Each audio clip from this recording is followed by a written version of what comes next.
call him a hero. He's in all the delicate things, the powerful things, the things we forget about until they catch us like a sudden gust of wind and remind us of all the majesty that is left in the world. The 22-year-old participated in ROTC and will be buried with full military honors.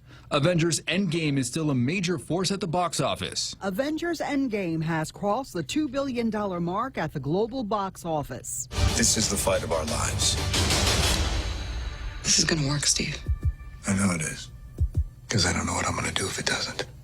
The Marvel blockbuster has added $145 million from North American theaters and $282 million internationally in its second weekend in theaters. Endgame is one of 5 movies to ever reach that mark and is now the second biggest film of all time worldwide behind Avatar. New films of the domestic box office include The Intruder with $11 million, Long Shot with $10, and Ugly Dolls with $8.5 million. Debbie Hanley, Fox News. Gas prices are up 5 cents in just the last 2 weeks. Currently, it's about 6 cents higher than it was 1 year ago, and those differentials always depend on what was going on last year as well. What we have is a price that isn't so high that it has halted demand growth. Demand growth is alive and more or less well in the most recent available month. Industry analyst Troby Lundberg. I'm Richard Jordan, and this is Fox News. Hi, welcome to this Subway ad for the new Sesame Ginger Glazed Chicken Signature Wrap. How would you like it? I'll take a... Sports announcer at home? Yeah, how'd you... We just know. My wife picks up the new Signature Wrap. It's got double the rotisserie-style chicken mixed with a sesame ginger glaze. She appears annoyed at me, but she shrugs it off. Those sweet and savory flavors are calling her name. She lifts the wrap and she takes the bite! Incredible! And now she's closing the door on my... Subway, make it what you want. Limited time only at participating restaurants. Double meat based on average 6-inch sub. It's important to have claims process that works for you. At Guahan Insurance Services, we make things simple and convenient. Same door you walk in to purchase your insurance is the same door you open to file your claim. We can't pretend that the car insurance claims process is fun, but we can promise a hassle-free and speedy recovery without any runarounds. For your home, auto, and business insurance, visit us at the Camacho Landmark Center on Marine Corps Drive in Tamuning. Don't forget to like us on Facebook or give us a call at 475-1162 or text 929-SAVE. That's 929-7283. Welcome to Tall Tales with Bob Klitzkie, the only show on talk radio where common sense is a lot more common. Phone lines are now open at 888-TALK. That's 888-8255. And now, The Point proudly brings you Tall Tales with Senator Bob Klitzkie. A well-regulated militia being necessary to the security of a free state, the right of the people to keep and bear arms shall not be infringed. We have lawyers who are supposed to help us make sure that the right to keep and bear arms shall not be infringed. But, of course, lawyers themselves have the reputation of being hired guns, right?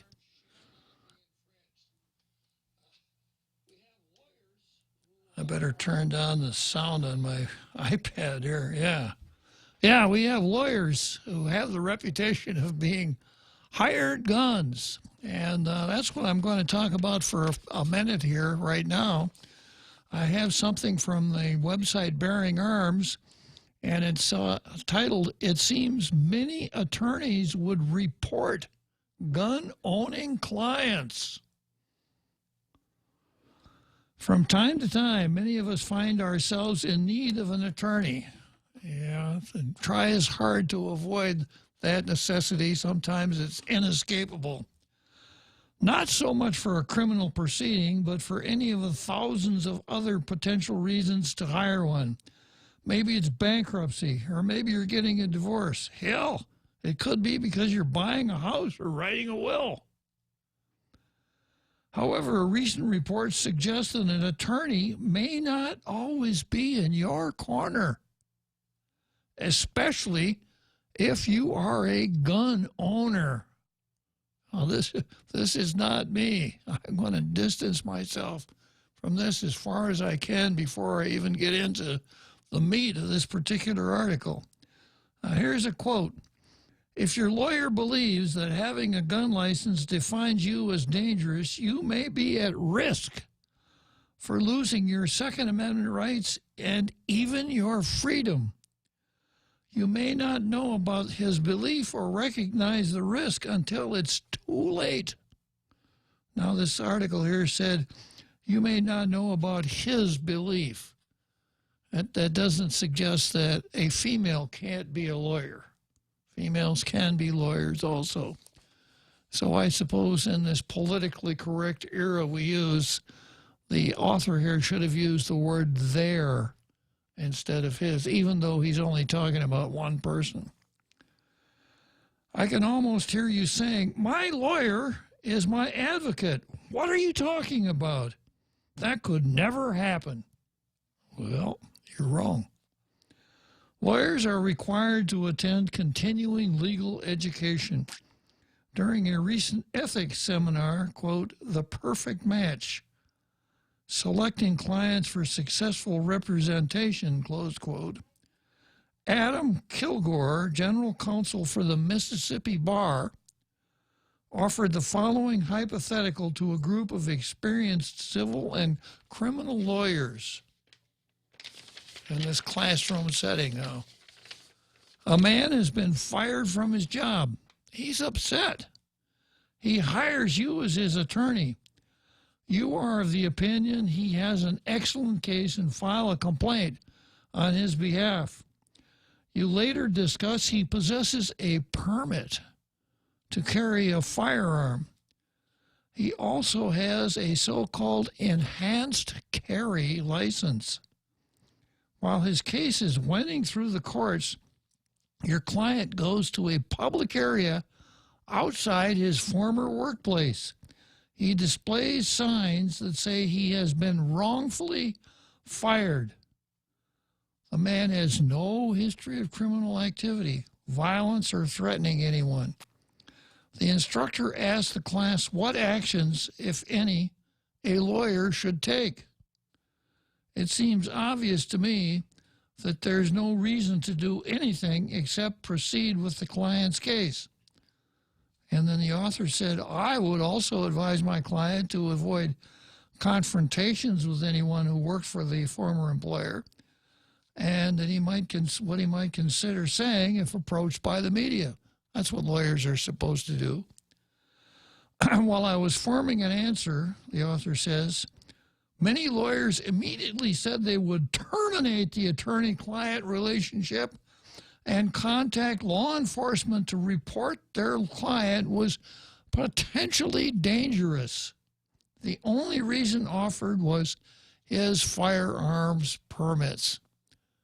Well, I'll tell you, to me, that lawyer should be disciplined, because one of the things a lawyer owes his client is a duty of loyalty. That's not very loyal. Now, this isn't universal among the legal profession. I have a good friend who's an attorney. Other than that, he's a great guy. I think what the lawyer means, in spite of that, he's a great guy.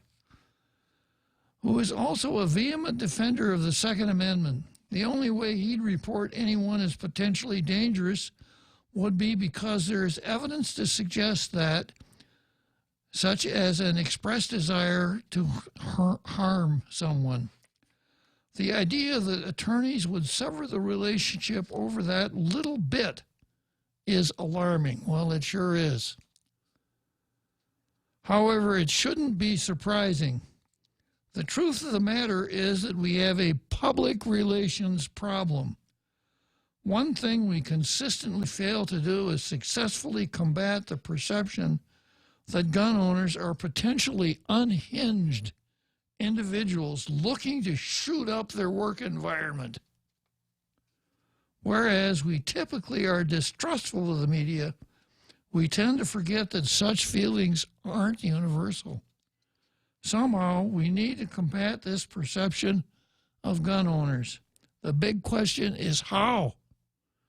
In the meantime, we can also see the wisdom in not discussing the existence of your carry permit with anyone, especially an attorney who you have no relationship with beyond the professional one.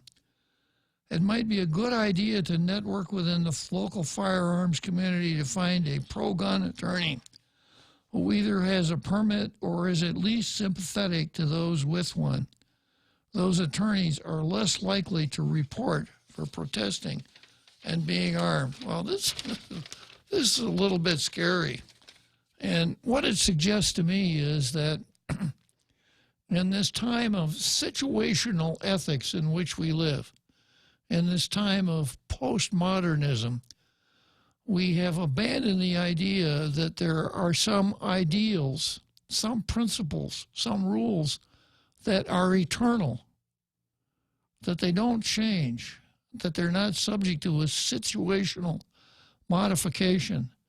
And so unfortunately, so many younger folks have bought into this idea that we ought to just throw away musty old papers, you know, things like the Bible and the Constitution, and remind everyone, well, this is 2019, and we're so much smarter now than we were when any of these things came along, like lawyers' ethics, for instance, that we now are much better able to make relational judgments on such things rather than follow traditions and rules and principles that have served us well for a long, long time. That's what I see here.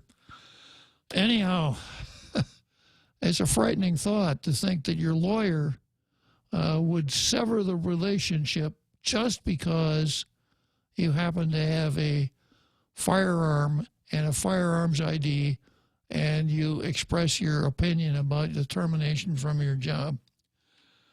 Okay, so from there we go to the daily news.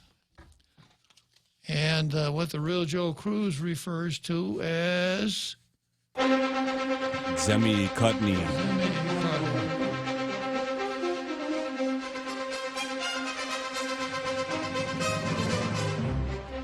Zemi Kutney, indeed.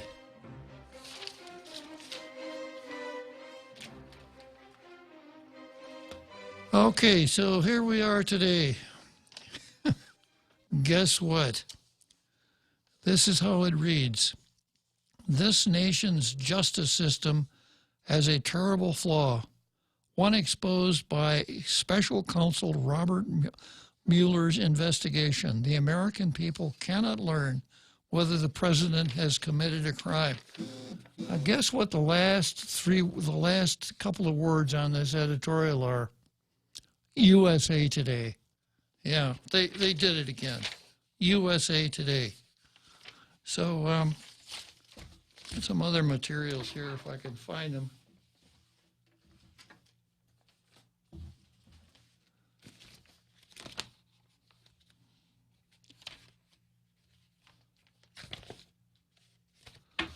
I guess I'll have to save that until tomorrow. I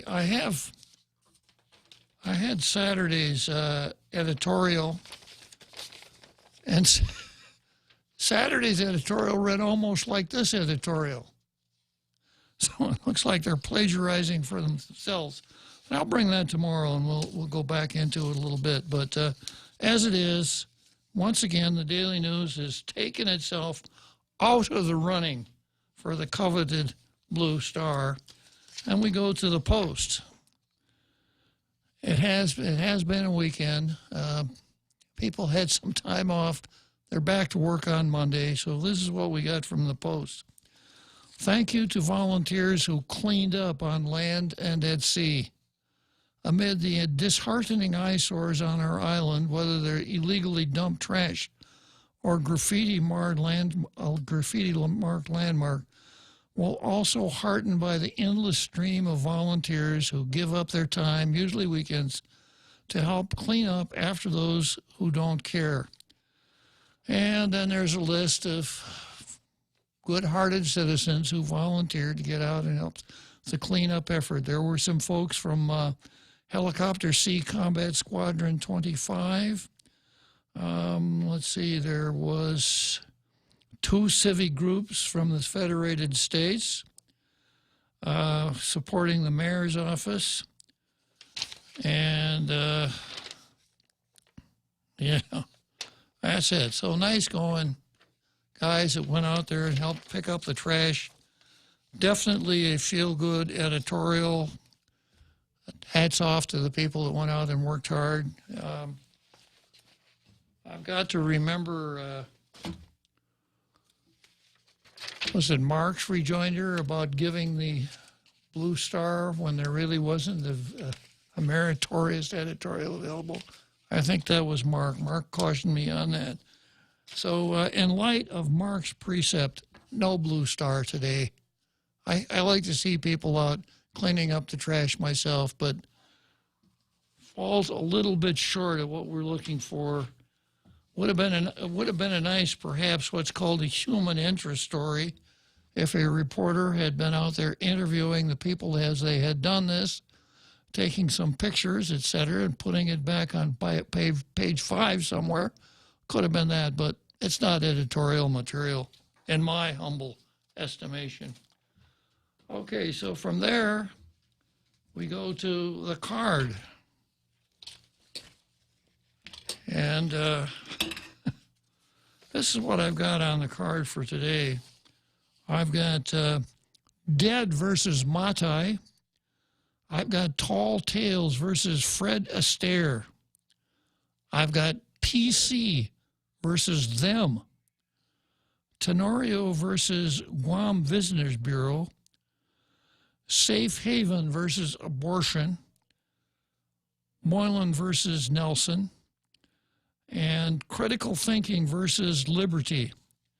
So I'm going to start out here. I think I'll start out with Courts versus Rodney Jacob. This is another journalistic masterpiece that appeared in the Daily News. The title of the article is Property Lease Next to Guam Judicial Center Ends. Parking Lot Now Unavailable. And it tells a story. The parking lot between the American Red Cross and San Ramon Street along Route 4, which was the Judiciary of Guam employees and court patrons, won't be available for the foreseeable future. So when I read that, I thought, yuck, where am I going to park when I go to court? You know, I know the folks over at the shopping center don't like to see you park in their commercial parking and then walk over to the courthouse. On-street parking is very difficult during business hours down there. I'm thinking, golly, where am I going to park? The Judiciary of Guam leased the lot from CM Inc., and the lease was terminated, according to Sean Gumatautau, Director of Policy Planning and Community Relations. He said that the 38 stalls were designated for employee parking.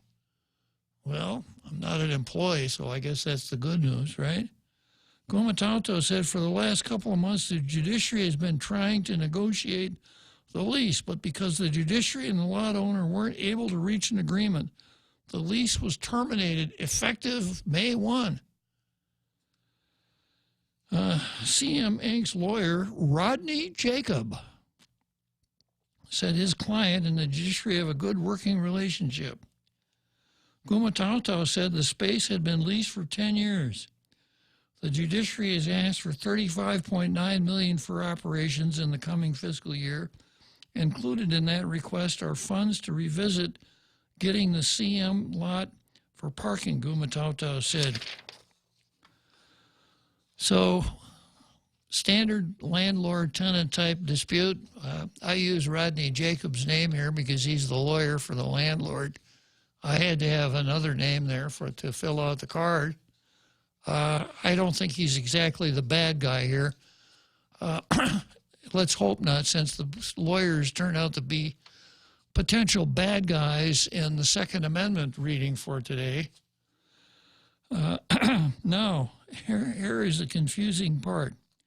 Gumatautau said court employees can also park at the lot adjacent to the Academy of Our Lady. Okay, over there in the old parking lot that used to be next to the administration building. Gumatautau, as you were.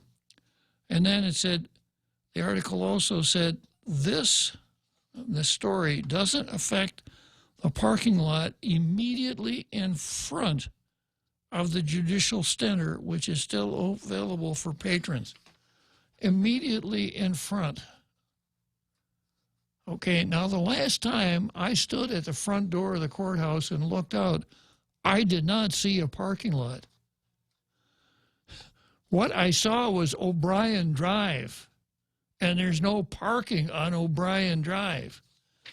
So you can't see the picture here. There's also a picture of what I consider the regular parking lot for the court.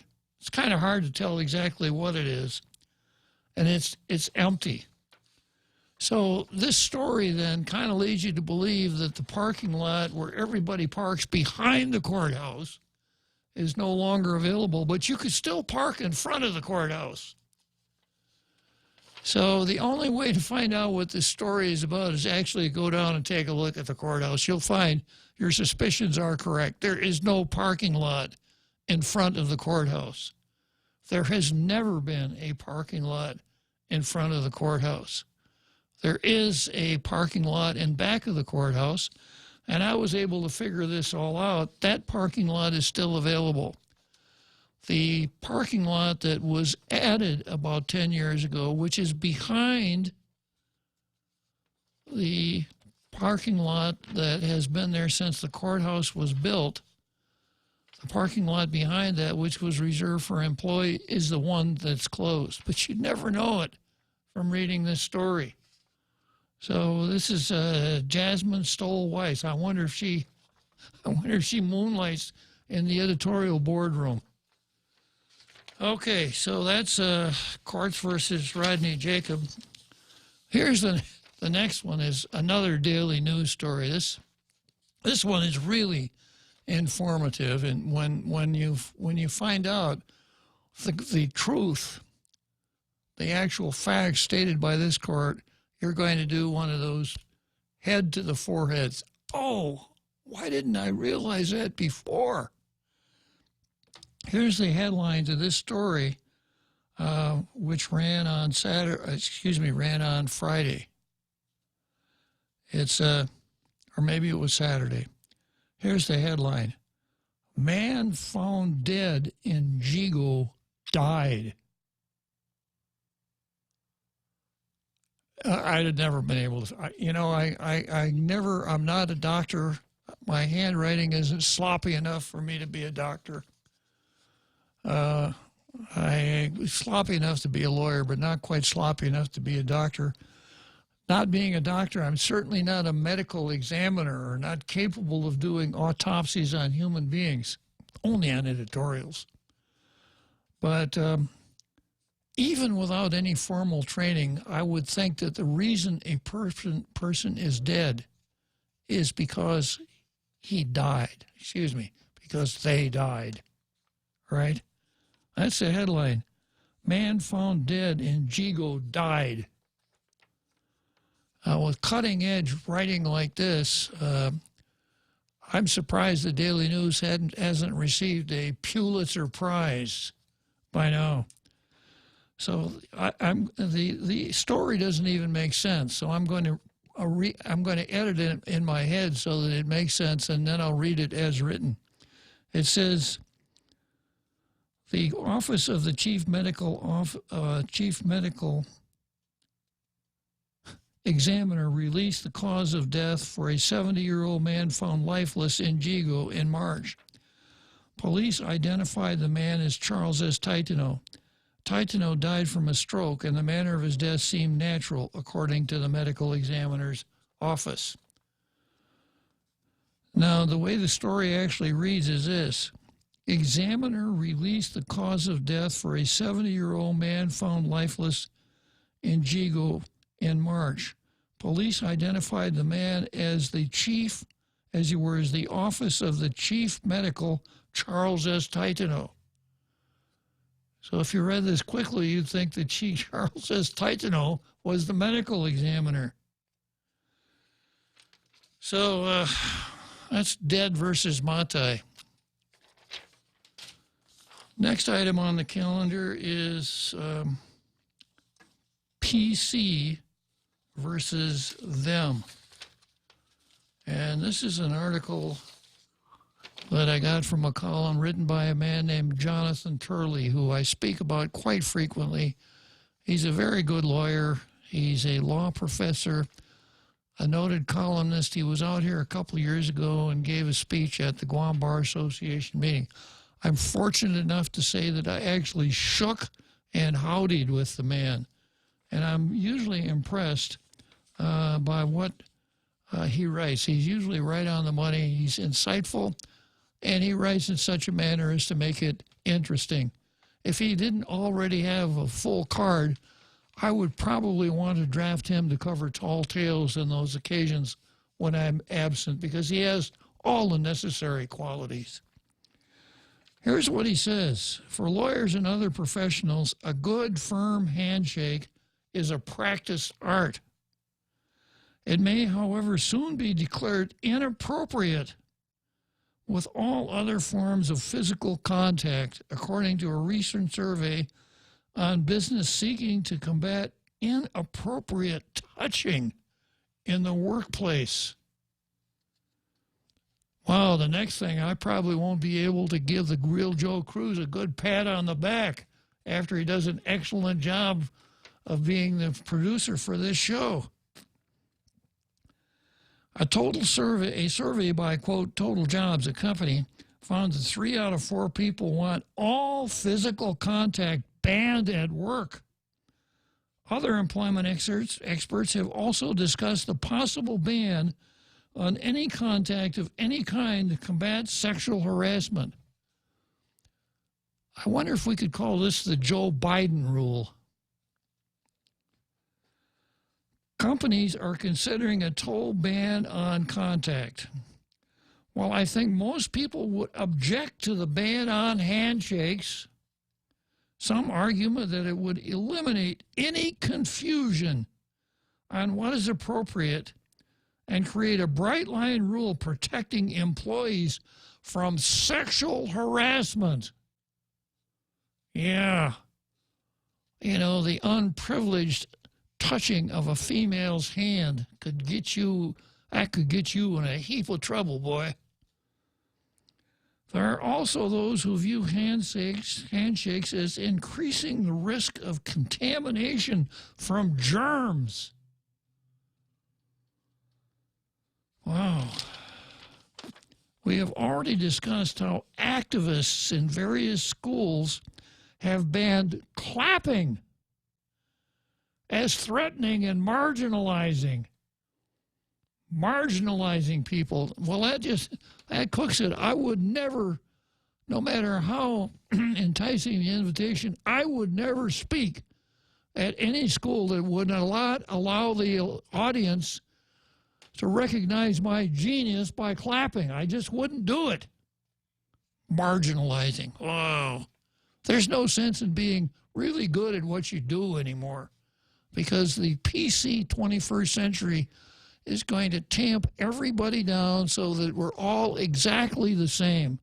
No personality, no zip, pizzazz, hardly.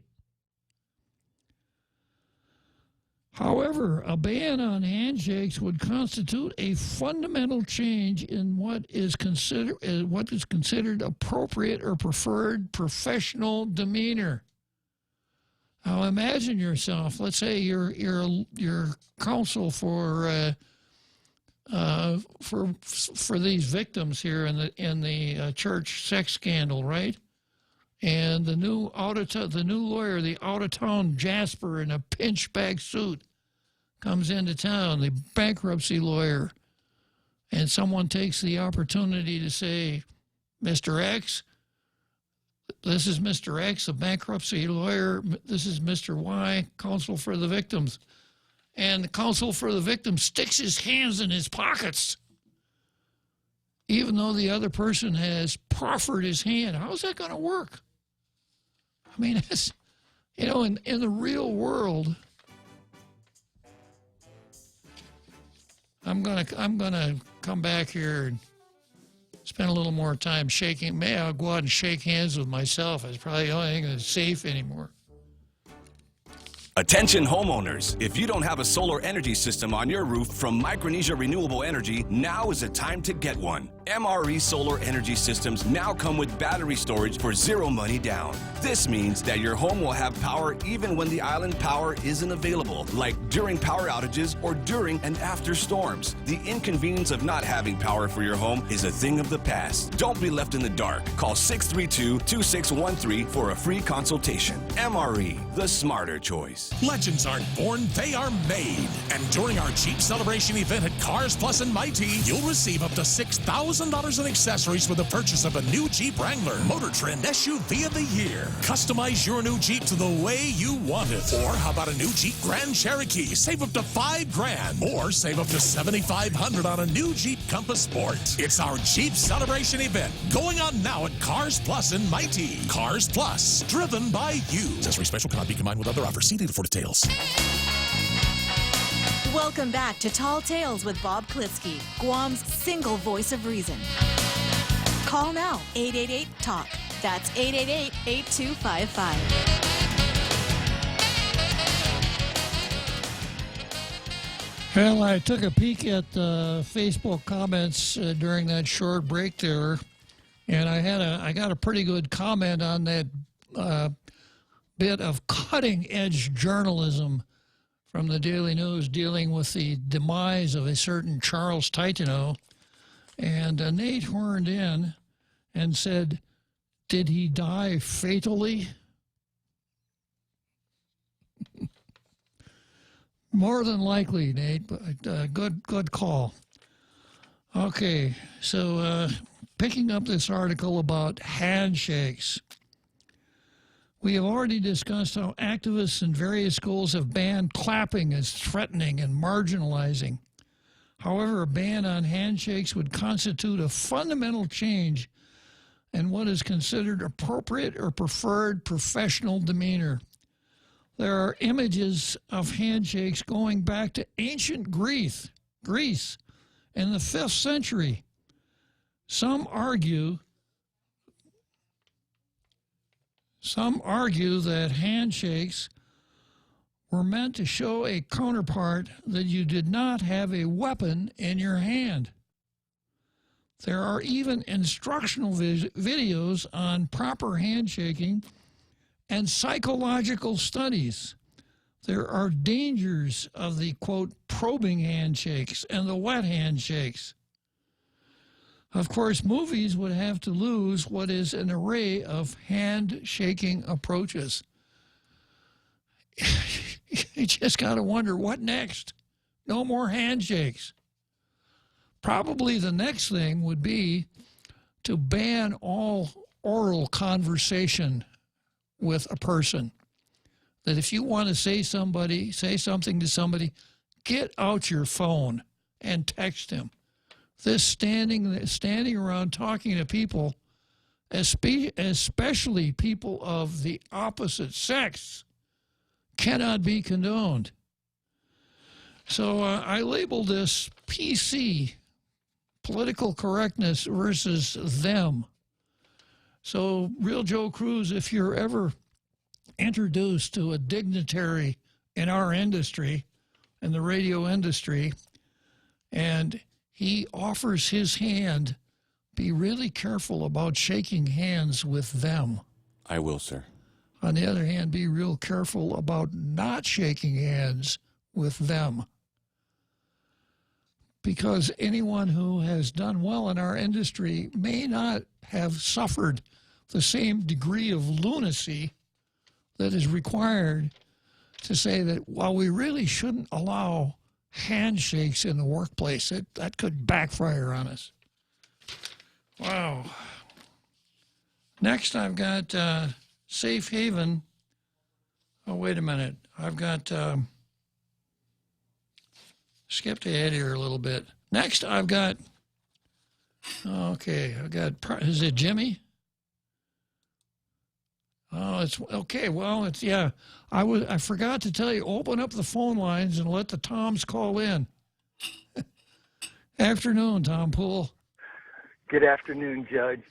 Judge, if I could play devil's advocate for a moment, because, I mean, I agree with you. This is just entirely ridiculous, this handshake business. But there could be an upside in that, you know, my wife is Japanese, and my yellow peril, I call her, and Tom. Can we go back and bleep that out?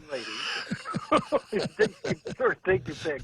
But anyway, you know, in their culture, they bow, and one big advantage is there's a good bit less transmission of disease. One of the principal ways we transmit cold and influenza viruses is through that hand contact business, and so I've always thought, gee, it would be nice if we didn't shake hands all the time in the winter months when that's transmitting.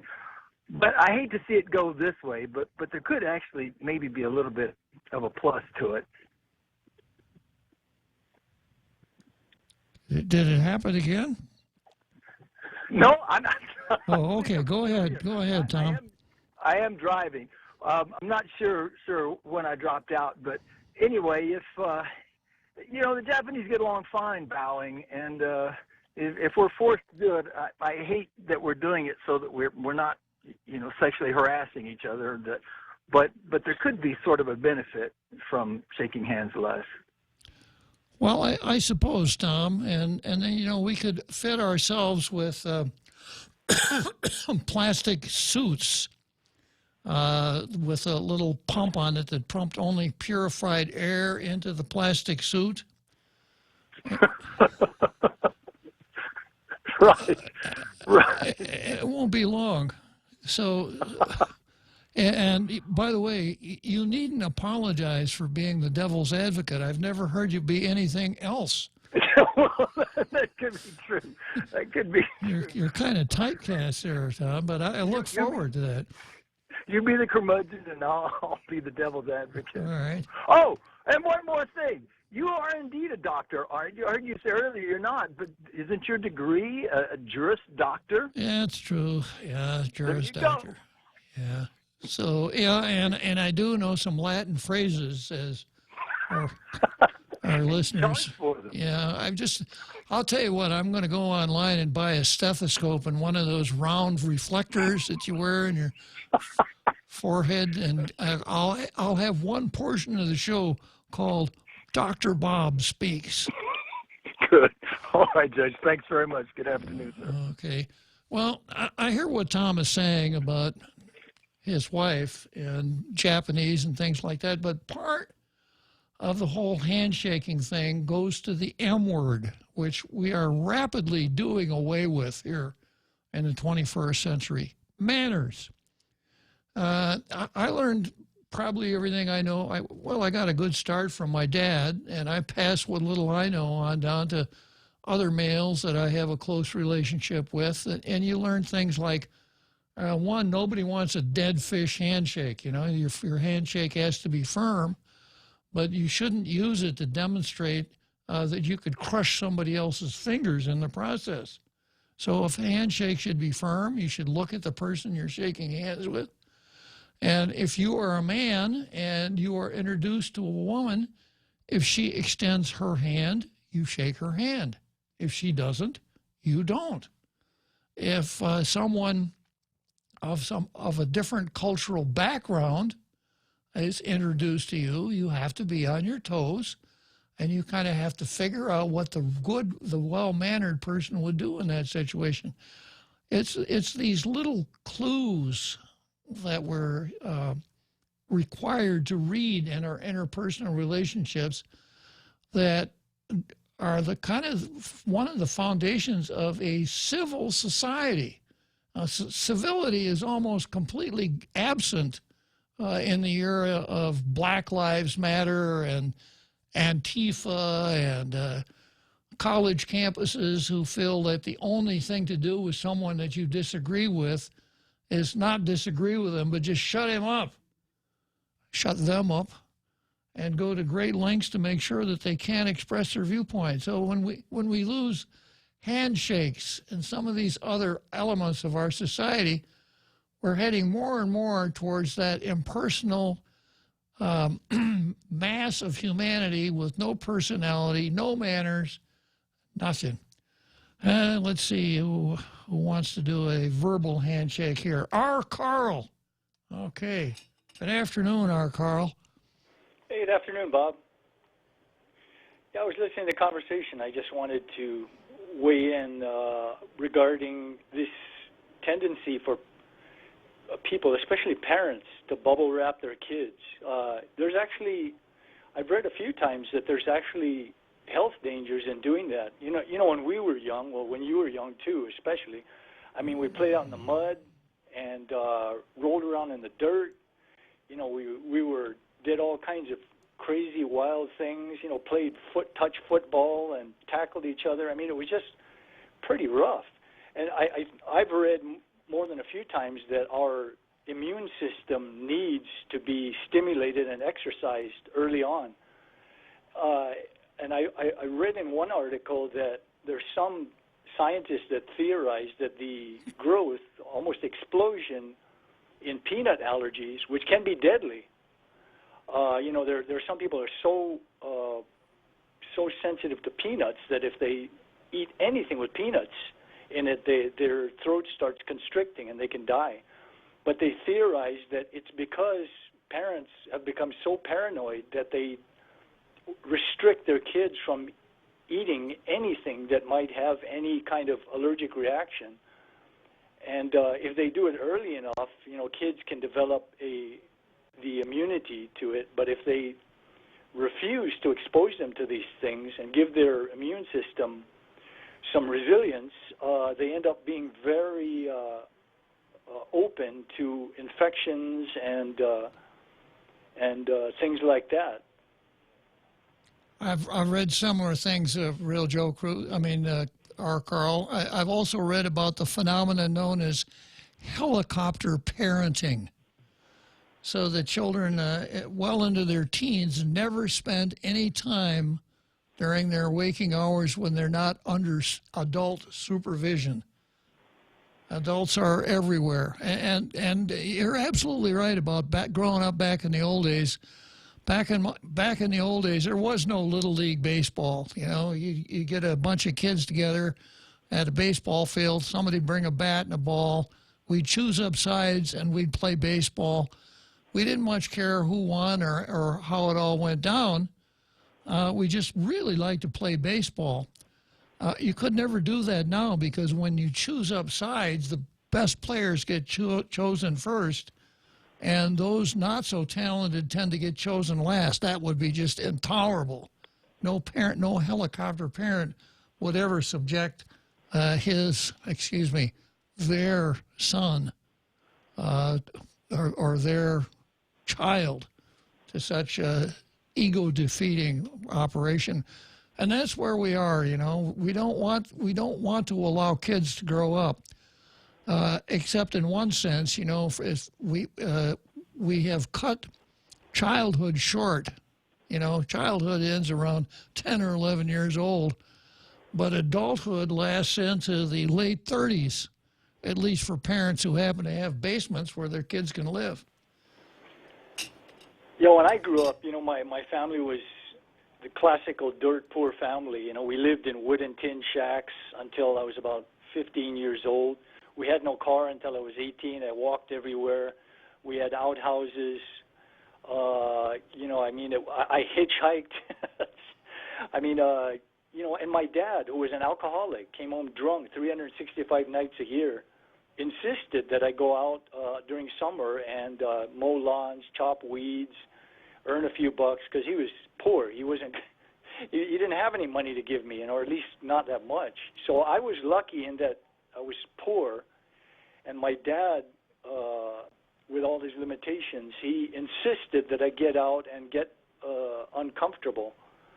And, you know, I owe him a great deal because he, what little I've accomplished in life is due to my old man, you know, and how he just insisted. And he insisted that I use common courtesies, thank you, please, may I, you know, and this was from an alcoholic. He probably taught you how to shake hands, too, didn't he, Carl? Oh yeah, and he did not like dead fish handshakes. He really wanted me to he used to tell me don't shake hands like you mean it. Don't just be like a dead fish in somebody's hand. He taught me a lot of just basic things, and this was from a dirt poor alcoholic old man. And the older I get, the more I realize I owe that old man a great deal. But anyway, I'm just thankful I grew up and had kind of a life where I got knocked around. Well, it was a lot harder, of course, when I was a kid, Carl, because we didn't have role models like tall tales to guide ourselves either. That is true. I mean, I'm surprised you're still alive with the crazy stuff you must have done when you were a kid.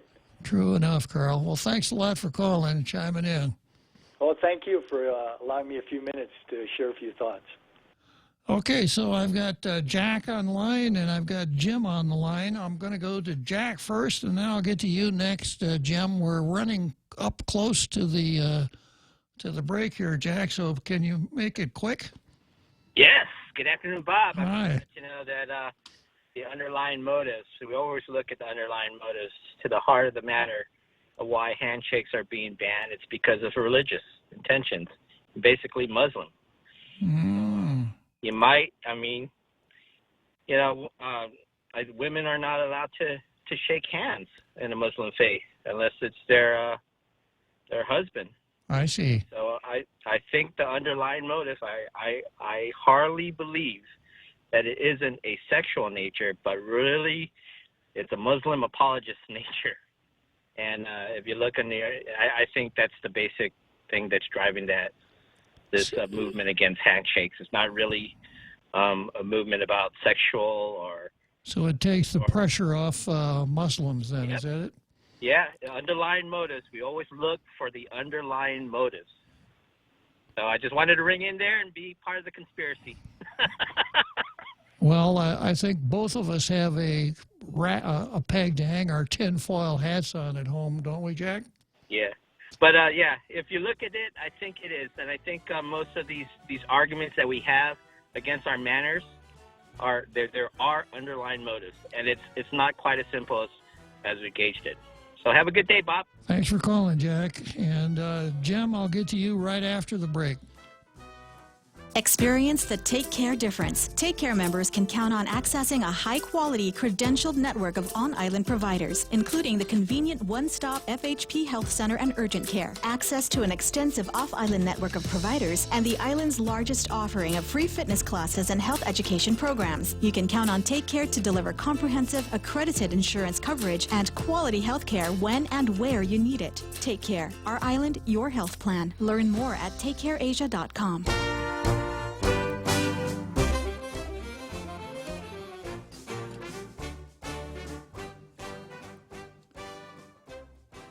So here we go, Jim. It's your opportunity to speak to our entire international radio listening audience. What would you have them know? Well, thank you, Bob. Thanks for taking my call. I was going to talk about handshakes, and I don't mean to disagree with any of the previous callers, but I have a different take on it that I think anyone else has brought up. That is, a handshake, well, two things. A handshake is traditionally a male greeting a male kind of an activity. It was also for sealing a deal and other social things, but it has been traditionally a male-to-male thing. The idea of shaking hands with a woman has only come about maybe within the last 100 years. Okay. The other thing that I believe that shaking hands is a show of respect from one man to another. So eliminating the handshake is taking away that one easy, simple social way of showing respect for the people around you. Yeah, I agree with both points, and like Jack says, look at the underlying motive, and it's pretty easy to see why those on the left then would be very happy to see the idea of the handshake go away, because if it's something that something primarily done by men, It's obviously bad. You don't need to go any farther than that, right? That's right. Those over there in the identity politics side would say handshaking is just another form of oppression. It's Definitely sexist, and it's meant to keep women down and or put them in awkward situations, etc. And it's men are not supposed to be openly showing affection in public. Well, maybe I better examine that. Up until I don't think handshake's ever been an affectionate sign. Up until very recently, we didn't think men should openly show affection in public. Now, since the Ogerfell case and some of the other things that have happened in our society, I may have to be a little bit more guarded in that statement. But it is an acceptable way for one man to show another man, yeah, I like you. You're a good guy. There are all sorts of subtle things that can accompany the simple handshake, and that is, handshakes are normally done with the right hand, but some people will extend the left hand and grab your right hand, with their left hand as well. So you get a two-handed response from the other guy, and that's supposed to be a little warmer than straight right to right. And then there are those who will use a handshake as a form of power check by extending their left hand for you to shake with your right hand. Well, I've been around enough people that have only a single hand that I don't take any offense at them extending a left hand. Sometimes they've got a big pile of groceries in the right hand, and you just shake whatever's available. Okay, well, Jim, I thank you for calling in and shedding some light on what some people might think, well, this isn't very important. Why are we spending so much time talking on it? I think it's really important because the way small things that our civilization actually hinges on.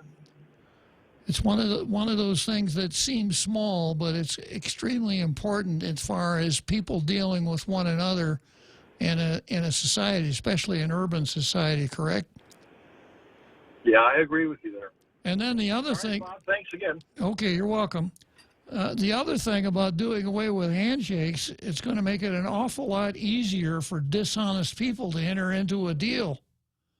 Because how many times have you heard people say, yeah, we did it, but if you make a deal with him, you can do it on a handshake. You don't need lawyers. You don't need a bunch of papers. You could do it on a handshake. Well, not anymore. In fact, I think that's what the Calvo's 80-year commercial is based on, that Eduardo Sr. did all of these things on a handshake. And it just goes to show you how much progress we've made here in the last 80 years. Okay, so much for handshakes. I again, peeking out of the corner of my eye, Robert Camacho comes along and says, talking in terms of the interpersonal matters about, my recollection is that, your dad says when you're shaking hands with somebody, look at them in the eye. Robert Camacho says, if you look at them too hard, you may be accused of an Atan Baba. No win. I suppose, Robert. I don't know if you're watching or not, but here goes. I just gave Robert the Atan Baba. But I didn't mean it, Robert. I didn't really mean it. Okay, going to the next item on the card here. This is Tall Tales versus Fred Astaire. Now, Real Joe Cruz, you know who Fred Astaire was, don't you? Yes, I do, sir, and I don't know if I've never seen you dance. Well, in this one, I'm Tall Tales. Okay. Okay. I think it was Norman Mailer that wrote a book called Real Men Don't Eat Quiche. Yeah, that's kind of where I fit in there. But could you explain, as far as you understand it, who Fred Astaire was? I believe Fred Astaire was he was a popular, great dancer. I mean, Fred Astaire could walk on air. He was in a lot of TV shows and movies. I've seen him, and it looks like he's just floating across the floor. I've seen one where he actually walked on the ceiling.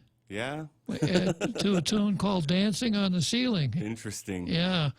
Now, he could do any kind of dancing required, but he was especially noted as a tap dancer. Oh, that's right. Uh-huh. That was his forte. Yeah. So just in case there are members of our international radio listening audience who are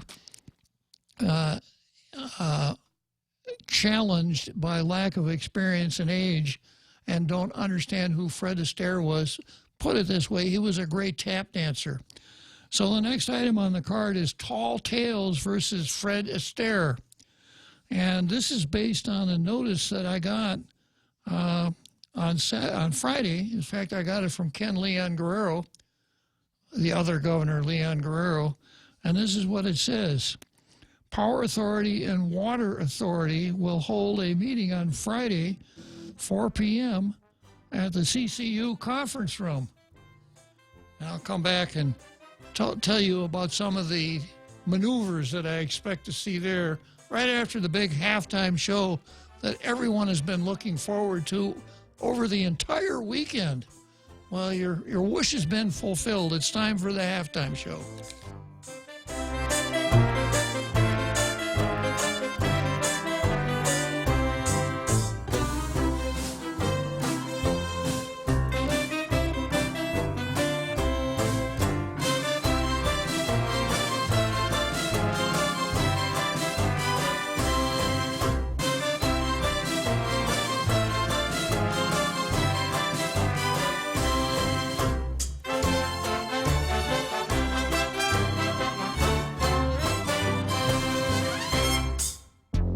The Point is KUSG, Hagåtña, Guam, 93.3 FM and 104.3 HD3. An airplane erupts into a fireball. I'm Richard Jordan, Fox News. The Russian airliner burst into flames, leaving at least 40 people dead. Dozens of passengers managed to escape via the evacuation slide at the front of the plane and run for their lives. Julia Schiffman was waiting for her flight to take off when she saw the jet land. We were sitting in the plane and about to depart, but then suddenly we saw that plane landed and it got on fire. So the people were jumping out of the plane and just everything was in fire. This was a Sukhoi Superjet, a regional airliner produced in 2017 and serviced just last month, according to Russian news agencies. Sky News reporter Diana Magne in Moscow. The pilots who ran off the runway in Jacksonville Friday night made a last-minute change. NTSB investigators say they don't know what they were thinking when they decided to attempt to land on a runway where a wire barrier was set up. Evidence recovered at the site may help to provide answers. The flight data recorder, which we recovered and was flown up to the NTSB laboratory in Washington, D.C. Bruce Landsberg also says the plane recently had a left-hand thrust reverser that was inoperative. The White House is sending an aircraft carrier strike group and land-based bombers to the Middle East. National Security Advisor John Bolton says the deployment is intended to send a message to Iran. He adds the move is in response to a number of troubling indications and warnings on the part of Tehran, and any attack on United States interests or on those of its allies will be met with unrelenting force. Such deployments are rarely announced in advance. Panama has a new president. The country's electoral court declared opposition candidate Laurentino Cortizo the virtual winner. Cortizo had a just 2 percentage point lead. This is Fox News. If you're driving, chances are you'll need gas soon. And by the growl in your tummy, a trip to the grocery store too. But don't just buy gas and groceries without getting double miles. Instead, apply for the new United credit card from First Hawaiian Bank and start earning double miles towards your next trip. Gas, groceries, getaway. With the new United credit card, apply at FHB.com. First Hawaiian Bank, member FDIC. Equal housing lender. Additional terms, conditions, and restrictions apply. Hi, welcome to this Subway ad for the new Sweet and Smoky Steak and Guac Signature Wrap. How would you like it? I'll take my ex-girlfriend, just checking in. Aw. Hey, David, it's me. Just checking in. I'm doing great. Just got the new sweet and smoky steak and guac signature wrap from Subway. Creamy guacamole, smoky sweet with Hio mesquite sauce, and double the tender steak. They just know what I want before I do. So, yeah, things are going pretty great for me. Subway, make it what you want. Limited time only at participating restaurants. Double meat based on average 6-inch sub. Okay, bye. A Florida senator is introducing a bill to eliminate interest on federal student loans. Senator Marco Rubio knows firsthand there's a crisis when it comes to student loans in America. You know, when I finished school, I had over $130,000 or $40,000 in student loans, and it was really a burden for a long time. This week, the Republican senator introduced the Leveraging Opportunities for Americans Now Act, also known as the Loan Act. The bill would eliminate federal student loan interest and replace it with a flat one-time fee paid out over the repayment terms. He lays out an example. If you take out a $10,000 loan, rather than charging interest that grows over time, there would be a flat fee of about 25% of the size of the loan. So instead of owing $12,500, but that fee doesn't grow. That's what you owe. $10,000 loan costs $12,500, and that's what it's going to cost the whole time. Jennifer Holton from WTVT in Tampa. Democrats in Congress want to meet with special counsel Robert Mueller in 10 days. Representative David Cicilline tells Fox News Sunday that the House Judiciary Committee would like Mueller to appear on May 15th. President Trump said Sunday Mueller should not testify. The Mueller investigation has led to a line of merchandise. After President Trump's post-Mueller report victory lap, new merchandise went on sale. The items include $30 Collusion Delusion t-shirts and witch hunt mugs. Buyers are also snatching up white tees that show President Trump's tweet in late March following AG William Barr's summary of his findings of the Mueller report. The tees say complete and total exoneration. The items are for sale on shop.donaldjtrump.com. The store's bestseller by far remains a $25 Make America Great Again caps, which are closing in on their $1 million sale. Marcus White, Fox News. Jeopardy's Alex Trebek won the Emmy Award for Best Game Show Host. Trebek announced in March he has advanced pancreatic cancer. It's his 7th daytime Emmy. I'm Richard Jordan, and this is Fox News. Ready to buy real estate on Guam? Congratulations! But what now? There are so many questions, so many things to do. Where do you start? The best place to start is to call Century 21 Commonwealth Realty, Guam's biggest name in real estate. They aren't the best because they're the biggest. They're the biggest because they're the best. Trust the name. Find out why. Call Century 21 Commonwealth Realty today. 888-2121. Trust the best. Whether you're going grocery shopping, taking the kids to the mall, or going to work, you need a reliable car that can take you where you need to go. A reliable car also needs reliable insurance. Let Nanbo Insurance make your auto insurance easy and uncomplicated.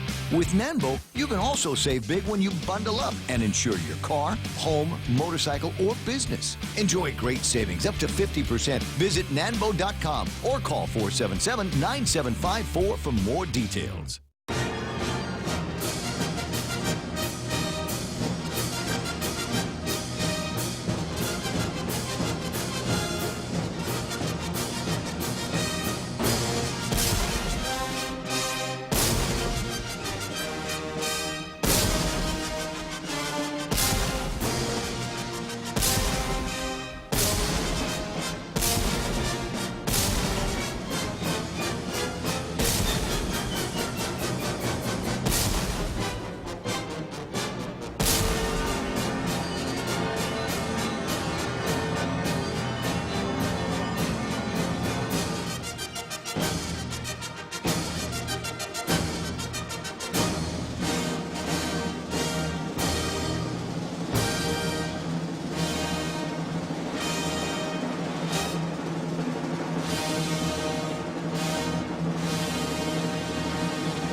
Another truly great show from the producers at Tall Tales, the big halftime show that we have every day at 5 o'clock.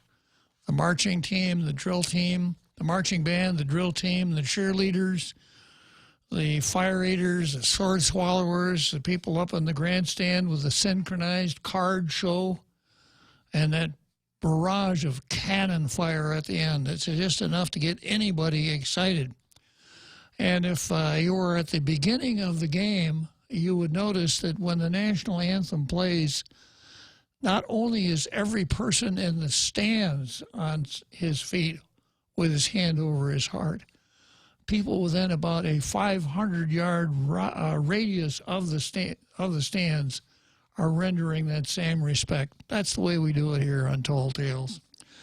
Okay, so before we broke for halftime, we're in the second half of Tall Tales now. That means I've got about 52 minutes to do the impossible here, to provide all of the necessary information that folks out in our international radio listening audience will need to properly conduct their affairs in such a manner as they aren't taken in by all of the sinister forces afloat in today's world.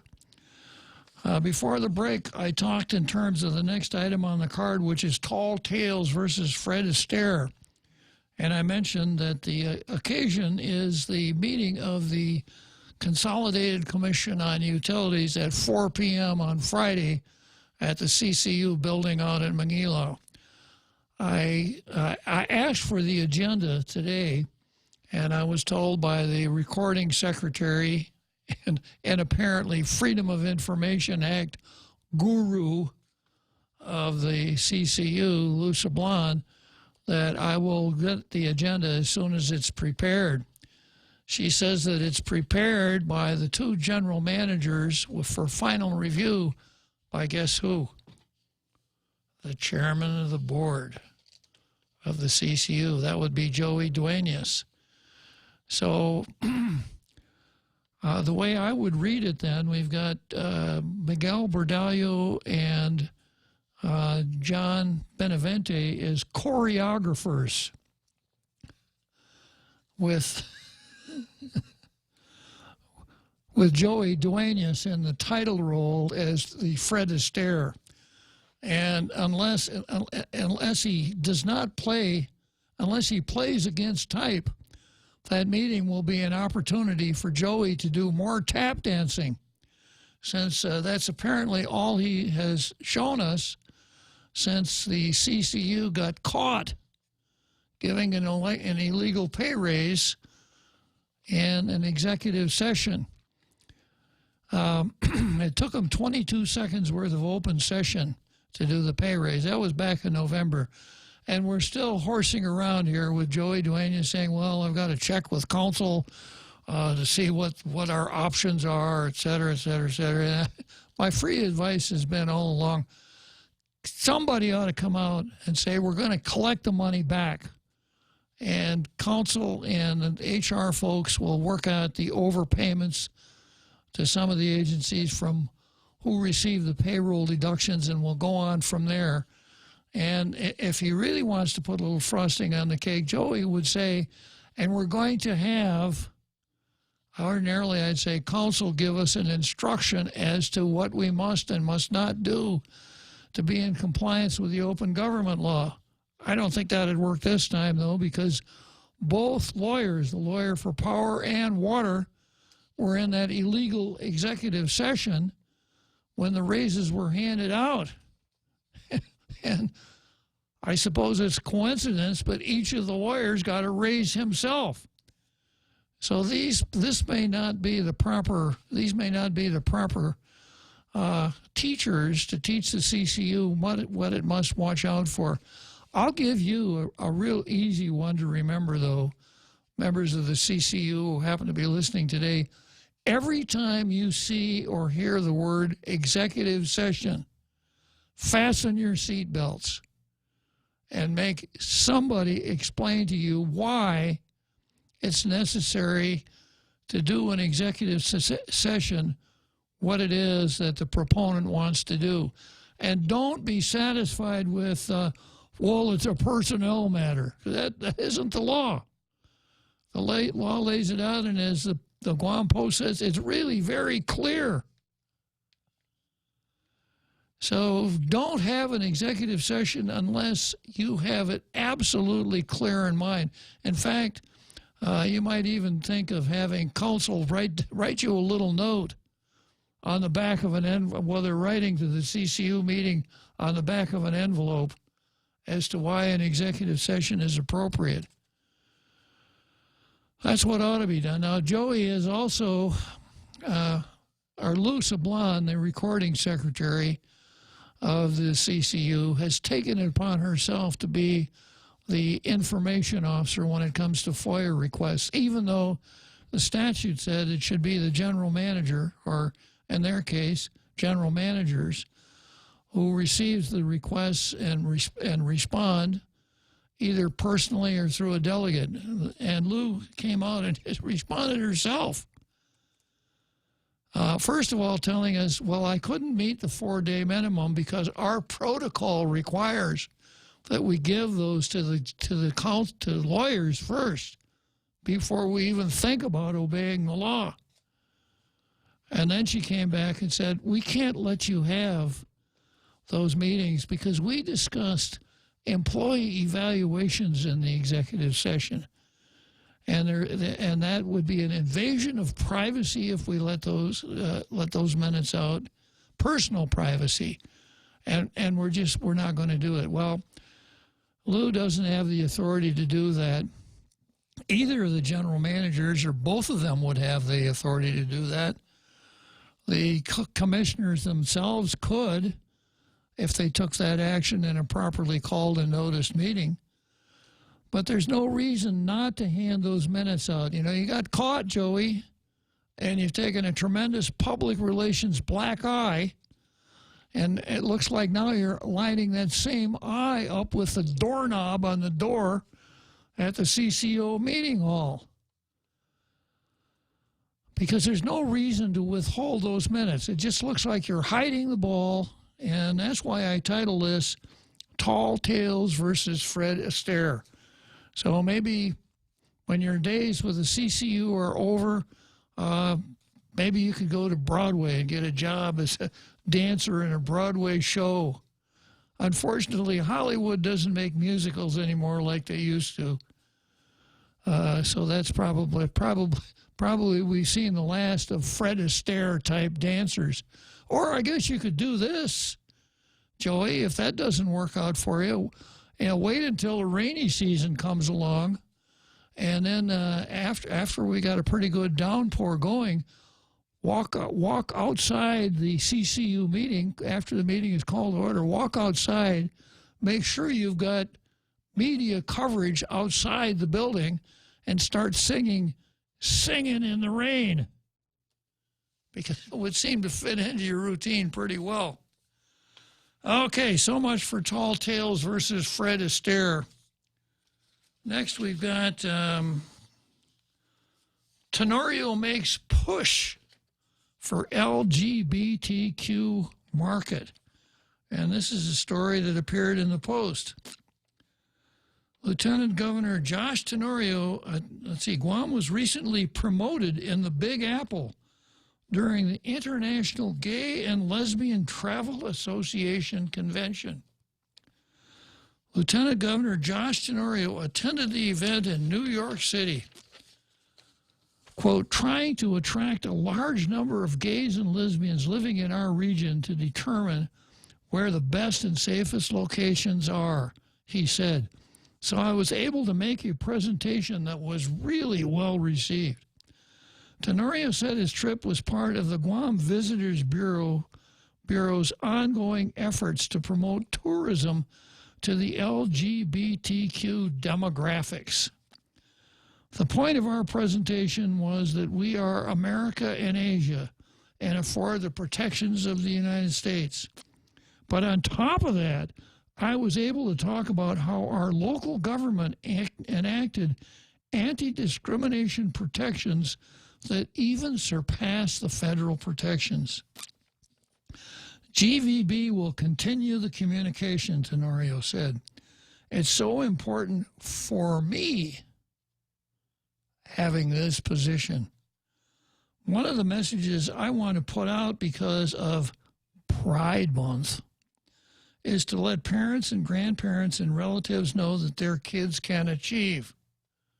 I guess we need the Lieutenant Governor to do that. Just other grandparents and parents wouldn't be able to do that. They don't have to be discriminated on, and they should back them. So there we go with 21st century English usage. They should back them. Are we talking about one person, two people, males, females? Let me read it again. They don't have to be discriminated on, and they should back them. Now, let me take a break here and see what Ken LG has got to say. Good afternoon, Ken. Good afternoon. I find it interesting that 2 days after GPA complies with my FOIA on the generator, that the story appears in the PDN. I'm still digging in on that. I think there's some missing elements to this story. That must have been just a coincidence, right, Ken? Yeah, probably a coincidence. You know how it is. I mean, the generator fire was October 15. We haven't heard squat about it until someone that does a FOIA for documents. And they buried me with a bunch of documents, but they didn't give me the documents I specifically requested. So I'm going to have to bring that to their attention tomorrow. I'm thinking about just doing it in person so that they can just bring the documents to me while I'm sitting there. I think that's within the law, you know? Yeah, they could actually hand hard copies of documents to you if you were available, certainly. Well, I mean, I outlined what I was requesting in my FOIA. They didn't give it to me, so it's not like I have to issue another FOIA. And I'm sure there is a report that details the event. I'm sure there is an appraisal of the generators. I'm sure there is an insurance policy that outlines the coverage. I'm sure there is a breakdown, a detailed breakdown on claim paid. So that's what I'm going to be pursuing when I go in. But so far they haven't responded to my FOIA on the minutes and the audio. Are you surprised? Not really. How many days has it been? That would have been, let's see, Wednesday. I think it was Wednesday last week. So today's the fourth day. And not even acknowledgement of receipt? Oh, they acknowledged receipt. And, but they haven't sent me anything other than the acknowledgement. So I'll follow up with them tomorrow. But, you know, I just wanted to let everybody know that there is a petition circulating online. If you go to WAMC4PA.org, you can go to the website or on Facebook, WAMC4PA, and look for the post talking about the petition, because I'm going to be delivering that petition in person, and I'm going to be questioning the CCU board members on what their basis for these incredible bonuses and raises were. Because my understanding, and you could correct me if I'm wrong, that we offered these outrageously high salaries in an effort to attract people to do the work, right? Right. Well, they agreed to do the work for this amount of money.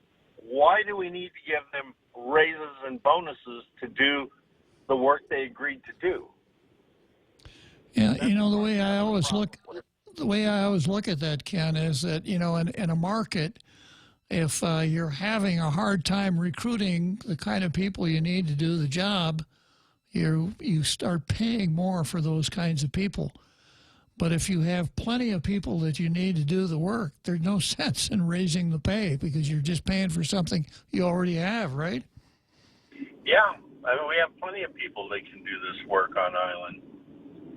And, you know, that's what I'm going to be drilling down on, because this is a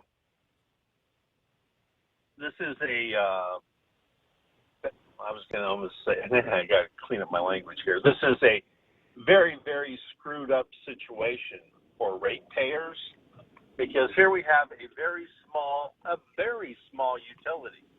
I'm having a hard time finding utilities small this small or smaller in my research. And in the research I'm doing, I'm finding that, what we're paying is probably double what someone in this line of work should be getting for a system this small. I mean, we've only got 51,000 customers. To be paying $500,000 just for the two top managers of a system that serves 51,000, and then you compare it to a system in Jacksonville, Florida that pays $330,000 for a system manager that manages both water and power and sewer. I think they're grossly overpaid, and that's the purpose of this petition. They're very well compensated. They shouldn't need incentive to do their jobs beyond the very, very, very generous salary and benefits they're getting for these positions. And this is an opportunity for citizens and ratepayers to make their opinions known. Signing that petition, and I will be delivering that petition and making our opinions known to the CCU members on Friday. And if any of you care to attend, it should be an interesting show. I'd love to hear them justify why they're offering this level of raises and bonuses. And when you consider that they're offering raises to the attorneys who should know better, so the fact that they were giving their attorneys raises for doing such a bad job that got the board into this mess in the first place, Well, I think that's a red flag. Ken, look at the right side. If the attorneys had given them correct advice, they probably would have gotten even larger raises. I mean, bonuses. You get one size bonus for giving bad advice, but you get even a bigger bonus for giving good advice. Well, I think that in this case, the ratepayers are being served by the bad advice over the good advice. And that's where the confusion comes in. I thought the CCU members were supposed to be the advocates of the ratepayers, overseeing the operations of the utilities to make sure they're run in the most efficient manner for the benefit of the ratepayers. True enough. Instead of for the benefit of apparently they're Caritos who they want to give big raises to, and they don't want us to know about the conversations that they had in the process of determining those raises, because Lou Chablon says you can't have those minutes because evaluations took place during that time. Well, I think you're correct in your assessment that this is the fruit of the poisonous tree where there is no legal protection for an illegal act. And that's something that I intend to continue to pursue. And so tomorrow I'll call up the CCU and find out when they're going to turn over the requested materials. Okay, well, maybe you can give us a heads up when you get an answer, Ken. I will do that. Okay, very good. Thanks a lot for calling, Ken. We'll be waiting for your reports, okay? Okay, thank you. So, Real Joe Cruz, how far am I? I'm still a little ways from the seventh inning stretch, right? You've probably got like 7 minutes. Okay, I think we'll give Chris a few minutes of radio time here. Good afternoon, Chris. Good afternoon, Senator Bob. This is an extremely pithy comment. Okay, good. I'm waiting. So, oftentimes I've heard, and I understand the argument somewhat, that the cost or the salary to be commensurate with the positions of the executives is to maintain them.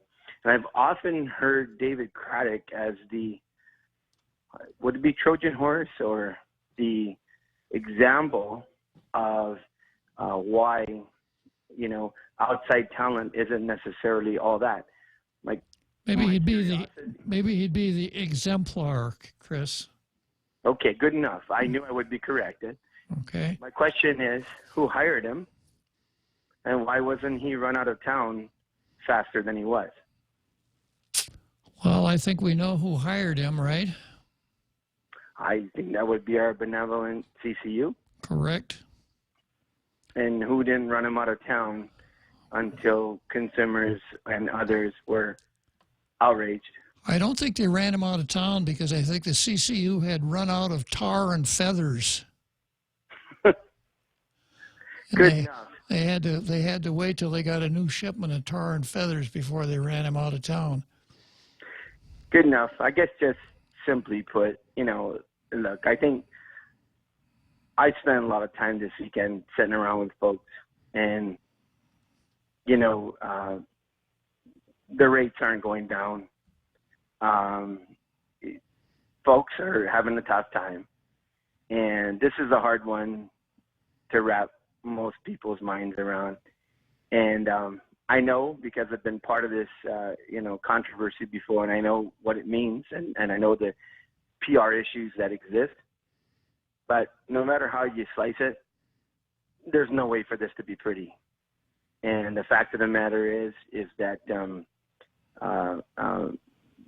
you, I know, most especially, have been one of the biggest cheerleaders, and I've cheerleaded alongside you. As a matter of fact, I, believe it was the 31st, may have been the 32nd Guam legislature, fought hard to ensure that it would be the CCU that actually would oversee GSWA. The political forces weren't there at the time. The author of the bill that introduced making sure that we ensured accountability for our waste management had to acquiesce because the majority at the time said no. Yeah, I remember that. And I tell you, I was very adamant. I thought that was because of the success that was happening and because of the extraction of the political element, chicken in every pot, and I'm going to reduce your rates. I'm going to make sure that all the great political gifts that go along with ensuring that constituents love you because you're going to lower their power and water rates and you're going to make sure everything's affordable.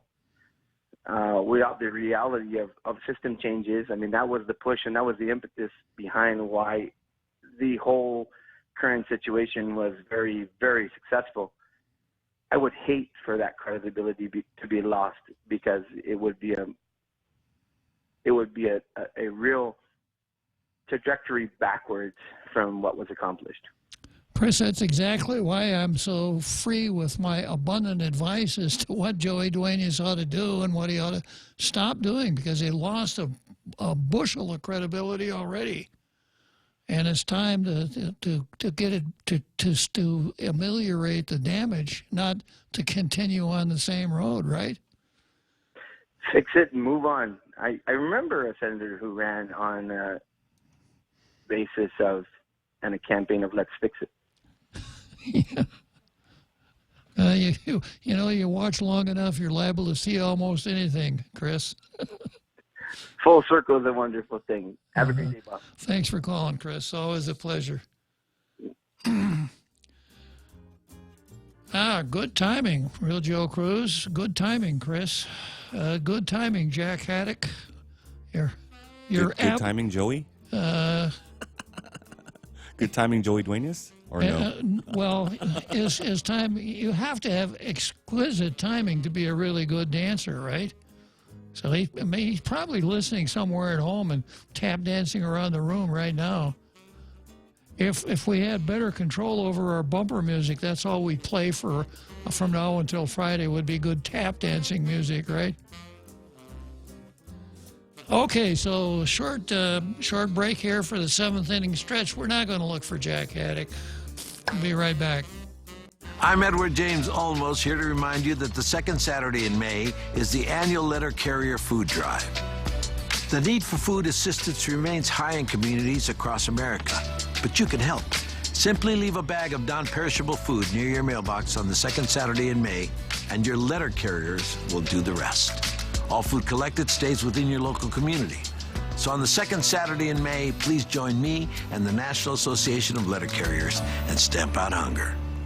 The Extra Point with Jerry Roberts of Guam Training. The richest person in the world, Amazon chief Jeff Bezos, said he learned the two most important lessons of his life between the ages of 4 and 16 in a most unusual way. I'm Jerry Roberts, and at 7:20 a.m. on The Ray Gibson Show, I've got the details. You can find daily transcripts of The Extra Point at GuamTraining.com. Tune in every weekday morning at 7:20 for The Extra Point with Jerry Roberts. Brought to you by Guahan Insurance Services and First Hawaiian Bank on 93.3 The Point.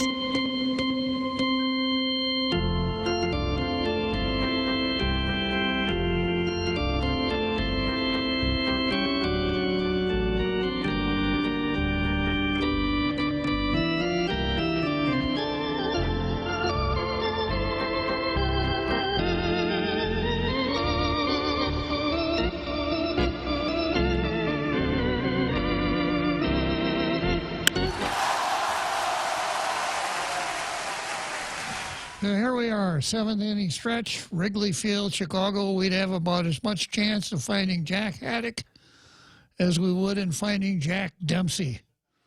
And Jack Dempsey is dead, and the reason is because he died. Okay, so going back to this item here in the card called Tenorio versus the Guam Visitors Bureau. I left off with a sentence that is very difficult to read using 21st century English. It says, they don't have to be discriminated on, and they should back them. Now, I used to know what the word they meant. So you'd think it wouldn't be that hard. It used to be a relatively easy word. I could count. You know, I could count the arithmetic dimensions of they, them, and their. You could do on 2 fingers. If it's 2 or more, it's they or them. If it's only 1, it can never be they. But at the same time, I also knew that if the person you were talking about were a male, you could refer to that person as he or him. And if it were a female, you could refer to that person as she or her. But in 21st century English, what George Orwell, may he rest in peace, would probably call 21st century newspeak, we have to refer to a person, a single person, even if we know his or her sex, we have to refer to that person as they, even if that person is only one person. Now, if we don't know the sex of that person, for instance, I told the ticket seller I wanted to go to Guam. I don't know whether that's a he or she, but we at least know that it's only one person, right, Real Joe Cruz? Not anymore, and that's why this sentence here in 21st century English, coming from our lieutenant governor, doesn't make a whole lot of sense. They don't have to be discriminated on, and they should back them. Great sentence. Perhaps when Josh's term is over as lieutenant governor, he could get a job writing headlines for the Daily News, like the ones we saw today. And then Josh goes on to say, I hope that if they can see what I'm doing, that they can be proud of their kids and stand with them. So what is it that Josh is doing? Running for lieutenant governor and winning? Taking a junket to New York? It's a really interesting article. Tenorio said he was invited to go back to New York in the last week of June to speak on a panel at the 50th anniversary of the Stonewall riots. He said that really is the beginning of the civil rights movement for gays and lesbians and trans people. And then he winds up with his call to action. Come out and take pride in the fact that you are living today as a gay, lesbian, or trans person, he said. I don't think I could do that. By doing that, you're going to show people struggling with their sexuality, some of them may be struggling with suicide, that it's okay to be okay, that it's going to be okay, and embrace life and be a part of it. Well, here we are in the second decade of the 21st century. Okay, next item on the card is safe haven versus abortion. And I think this is really good news, but I'm not quite sure. So I thought I'd better share my misgivings, and perhaps someone can call me and correct me. And it's an article that appears in the Post. The Safe Haven, Bill Hagen will be glad to hear that, right? The Safe Haven Pregnancy Center celebrated its grand opening Saturday in Assen. We are also excited that it has finally come to fruition, said Jen Nauta, director of the Safe Haven. Nauta said the center will offer free classes on pregnancy, birth, life skills, parenting, and breastfeeding. The center will also offer tutoring classes for those working to earn their GED. Parents or parents-to-be can attend classes and earn points towards the center's, quote, blessing room, where they can redeem the points for new or gently used baby items. It all sounds good. The center will offer pregnancy tests, Nauta said, and is raising money to purchase an ultrasound machine to offer scans for women who are expecting. And then is the part that I have a little bit of trouble with. Adoption referrals and post-abortion recovery counseling will also be available. Post-abortion recovery counseling in the same sentence as adoption referrals. You know, just the way the language works when you use two phrases in a sentence connected by the word and, as is the case here, it's because they are of like kind. I would have been happier if some mention had been made of pre-adoption counseling. Pre-abortion counseling. Then maybe I'm reading something into this that isn't there. I would really appreciate it if somebody call me up and set me straight. The center is open on Tuesdays and Thursdays from 10 to 1 and on Saturdays from 1 to 5. Nauta said the center's door is open to both men and women who need assistance with pregnancy or child-rearing skills.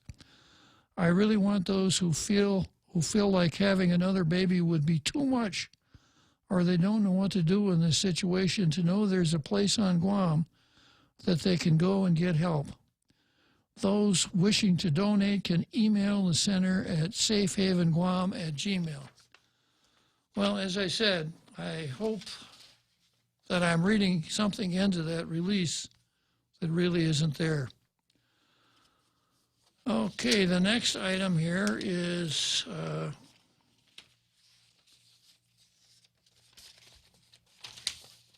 Moylan versus Nelson. And this deals with gambling at the carnival. I would recharacterize it as the great bait and switch. This afternoon, I gazing around at the tube and found a story on KOAM that the governor has signs the gambling rules, but the vice speaker continues to oppose. And here's how it goes. The governor has signed into law the rules and regulations that allow for the return of games of chance at the Liberation Carnival. In a statement late Friday, the governor said she was pleased to sign the bill because it demonstrates that we can, quote, celebrate our island's liberation events now and in the future without risking precious resources that fund our government's priorities. Vice Speaker Nelson has come out strong against the passage of Bill 101. although the bill approves the rules and regulations for games of chance and a house of cards at the Liberation Carnival, the Vice Speaker says the measure was a, quote, Trojan horse for gambling that without a doubt deceived the people of Guam. Do you want to explain the meaning of the term Trojan horse, Real Joe Cruz? I think I could. Okay. I forget where it was. Troy? Troy. Yeah. It was the city of Troy, right? Blame it on Troy. Yeah, and they had big walls around their city, right? Yeah. So a bunch of guys, I forget what their name are. The Greeks. The Greeks. They built this big wooden horse, and they put it off as a gift to Troy. Mm-hmm. It's a huge wooden horse, but inside of it are soldiers. So once they get through the wall and all the security, that's when all the soldiers come out and they begin battling. That's right. So the people of Troy were hoodwinked. They opened the gates and allowed the huge wooden horse, which had been presented as a gift, inside the walls of the city. Tricks. That night. Yeah. Under cover of darkness, all of the Greek soldiers emerged from the Trojan horse. Yeah, it's a great story. Yeah. I tried. Very good, Real Joe Cruz. I kind of figured you were a student of the classics. The Vice Speaker said the measure was a Trojan horse for gambling that without a doubt deceived the people of Guam. Unquote, under the guise of a penniless carnival, which had other options of funding, carnival organizers and some public officials placed their bets on gambling as a primary solution and didn't care to look down safer avenues. Village mayors have been strong supporters of the return of gambling to the carnival, saying it has been the biggest moneymaker for Liberation festivities. This year marks the landmark 75th anniversary. You know, we kind of knew that already. So Senator Nelson has been right on this all along. I kind of wish she'd have stuck by her guns, because last year she was able to get a law through the legislature, no gambling at the carnival. And this year she said, if we're going to have a carnival, let's let GVB do it. Now the mayors, as is their usual custom, began a group pout. And the most courageous member of the legislature can withstand almost any kind of political pressure brought to bear on them regarding any proposed legislation or lack thereof, except for one thing: a pouting mayor. When all of the mayors start to pout, the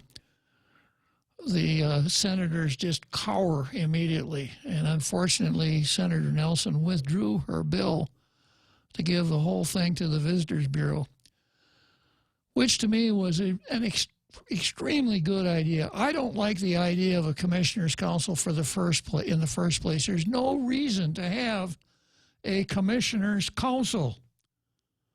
You live in Agania Heights, right, Real Joe Cruz? Yes, sir. Where do you expect your mayor to spend the majority of his time? Agania Heights. Agania Heights. Yeah. Do you want him to spend a lot of his time in Agania putting together a carnival? No, I don't. No, you live in Agania Heights. That's right. Yeah, that's his jurisdiction. Yeah, and the same with me. I live in Jigo, and I'd like to see for once the mayor of Jigo take an interest in the village of Jigo. So to set up this parliamentary mayor's council, to me, if nothing else, shows a lack of recognition of what it is that people expect from their mayors. They expect the mayors to be involved in the village. They don't expect them to be involved in a mayor's council. They certainly don't expect them to do something that has nothing to do, not a thing to do with their job, which is put on a carnival and take and get into the procurement process to find somebody to run the gambling at the carnival. You know, I'd rather see the CCU do this,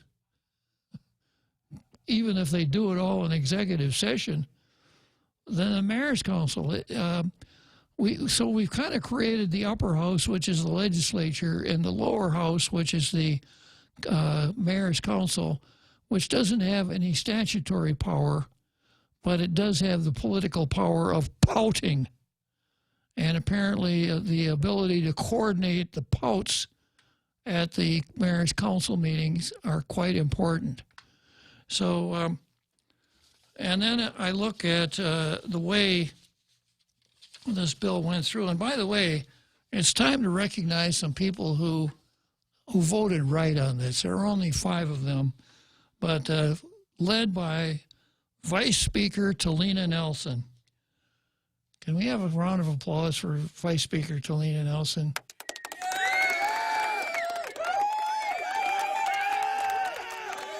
Followed by Sabina Paris.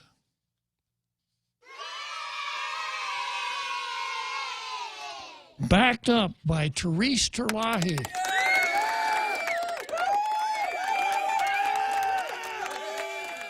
Seconded by Regine Bisco-Lee. Reinforced by Mary Torres.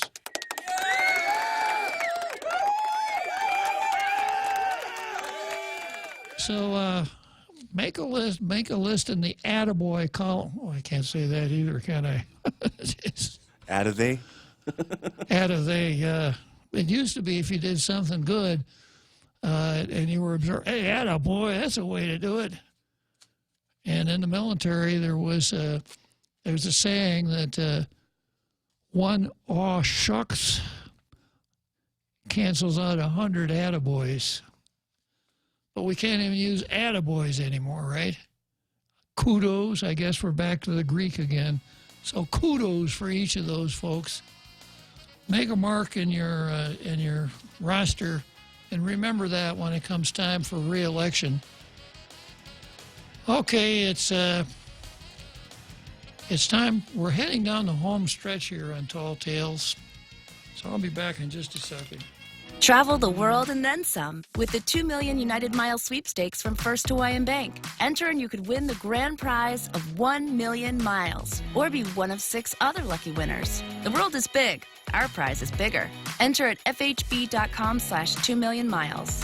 No purchase necessary. Void where prohibited. Sweepstake starts on May 1st and ends June 30th, 2019. Open to legal residents of Guam and CNMI. Ages 18 years or older. Visit 2millionmiles.com for official rules. First Hawaiian Bank. Member FDIC. Equal housing lender. If you've ever struggled for breath, you know what a scary experience it is. Whether you have asthma, emphysema, COPD, lung cancer, or another respiratory illness, the right medical treatment makes all the difference. GRMC's Pulmonology Clinic has the latest technology and respiratory equipment, staffed by world-class pulmonologists.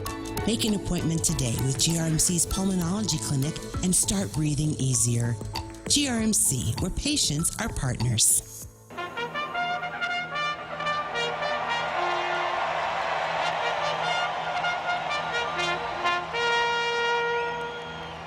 So here we go. We're heading down the home stretch for Tall Tales. That means I've got a little over 8 minutes here to once again lay out this entire scam that resulted in gambling at the carnival. I'm going to have to kind of shortcut it a little bit. We started out, though, with Jim Moylan. Make a mark on your chart for him, too. He started out and introduced Bill 29-35, and it has the obligatory statement of legislative findings. And it says, this is what it says: the intent of this legislation is not to authorize gambling. Repeating for emphasis. The intent of this legislation is not to authorize gambling, but rather to provide the Mayor's Council of Guam the opportunity to justify and establish rules and regulations for review to determine whether limited games of chance can once again be authorized at the Guam Island Fair, Liberation Day Carnival, or any other fair or carnival that the governor has issued a proclamation for. Not to legalize gambling. Jim Moylan. Okay, then when the bill came on for vote, Bill 29-35, that entire statement of findings is gone. There's no statement of legislative findings at all. And we start out with this. Notwithstanding any other provision of law, rule, or regulation to the contrary, the Mayor's Council, with the Attorney General and the Director of Rev Tax, is hereby authorized to draft and submit to the Speaker, no later than 60 days, rules and regulations to permit games of chance at the Island Fair and Liberation Day Carnival. To permit. Well, that's at least ambiguous, isn't it? And then there's some directions as how to proceed on that. And then when the bill passes, or when it took three cracks at the ball before rules were submitted to the legislature. When they got to the legislature amended them, which means that they're no longer rules anymore. They're a statute. And they're not well done. They're not well done at all. And I have this old-fashioned idea. If something is important enough to do, it's important enough to do not just well, but very well. And that means you don't wait until the last minute and then start it under false pretenses, which is exactly what happened here. And then Bill 101-35 passes without engrossment, and it reads, Section 1, the legislature adopts the rules as amended. The rules as amended. Once you amend them, they're not rules anymore. They're a statute. And because they don't cite to the Guam Code, you aren't going to be able to find them in the Guam Code or in the compiler's list of Guam administrative rules and regs. Another black hole, like the black hole that Public Law 23-38 wound up in. The prohibition, and then it says that the rules had adopted the rules. Okay, and then Section 2. The prohibition against gambling contained in Chapter 64 of Title IX shall not apply to the games of chance for the Guam Island Fair and Liberation Day Carnival authorized by this act. Now, that was a Tina Rose Munya Barnes floor amendment, and that caused the 5 people who voted against this bill to rise in righteous indignation. Not their words, mine. Bait and switch, 3 shell game, 3 card Monte, sheep and wolf's clothing. Help me here, Real Joe Cruz. All of those. It's exactly what happened. And now the governor has signed it because it's saying, well, you know, we don't have to use our money to do it. We use gambling money to do it instead. Now, there's something really interesting about Section 2 here. The prohibition against gambling contained in Chapter 64 of Title IX, Guam Code Annotated, shall not apply to the games of chance for the Guam Island Fair authorized by this act. So if Moylan is correct, there were no games of chance authorized by the act. This was just to see if they could do it. So maybe there aren't. Maybe it's not legal to have games of chance. Now, Jim Moylan, this is almost legislative malpractice to do this. To start out with a bill that says one thing, to get it hijacked on the floor, and turned into something else. Now, I know you're going to say, well, gee, what could I do? That's what they voted for. Well, what you could do, never let something like that pass in silence. If it's your bill and someone corrupts your bill and turns it into something you didn't intend, you don't go out and get a cup of coffee and say, oh, shucks. You have a responsibility to yourself, if no one else, to stand up and object and say, this is not the intent of this bill. If this is what we're going to do, I demand that we have another public hearing.